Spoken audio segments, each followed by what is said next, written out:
चौथ पूजा का शुभ मुहूर्त। पूजा का शुभ मुहूर्त शाम 5:44 से रात 7:02 तक। 1 नवंबर करवा चौथ पर चांद निकलने का समय रात 8:26 है। करवा चौथ व्रत कथा। एक साहूकार के 7 लड़के और एक लड़की थी। कार्तिक मास के कृष्ण पक्ष में चतुर्थी पर सेठानी, उसकी बहुओं और बेटी ने करवा चौथ का व्रत कर रखा था।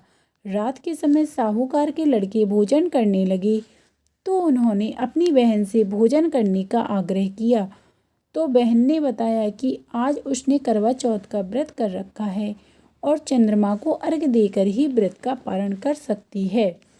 भाइयों से अपनी बहन की ये हालत देखी नहीं जा रही थी, तो उसके भाइयों ने, जो सबसे छोटा भाई था, उसने पेड़ पर एक दीपक जलाकर चलनी की ओट में रख दिया, तो उसकी बहन ने उसे चांद समझकर अर्घ्य दे दिया और अर्घ्य देकर भोजन करने बैठ जाती है।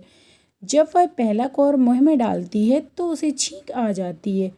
जब वह दूसरा टुकड़ा मुँह में डालती है तो उसमें बाल निकल आता है। जब वह तीसरा टुकड़ा मुँह में डालती है तो उसके पति की मृत्यु हो जाती है। यह खबर सुनकर वह बहुत दुखी हो जाती है।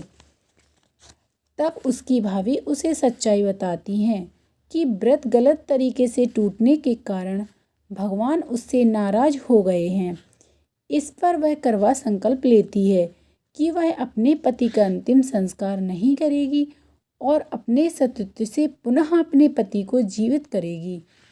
वह पूरे 1 साल तक अपने पति के शव के पास बैठी रहती है और गणेश भगवान से क्षमा प्रार्थना भी मांगती है। उसने पुनः विधि विधान से चतुर्थी का व्रत किया। इस प्रकार उसने श्रद्धा भक्ति के साथ अपना व्रत पूर्ण किया। गणेश भगवान ने उसकी इस श्रद्धा भक्ति को देखकर वह अत्यंत प्रसन्न हुए और उसके पति को जीवन वरदान दिया। जो स्त्री इस पति को श्रद्धा भक्ति भाव से करती है, उसको अपने पति की लंबी आयु प्राप्त होती है और उसका सुहाग भी लंबे समय तक रहता है। जय श्री गणेश भगवान की।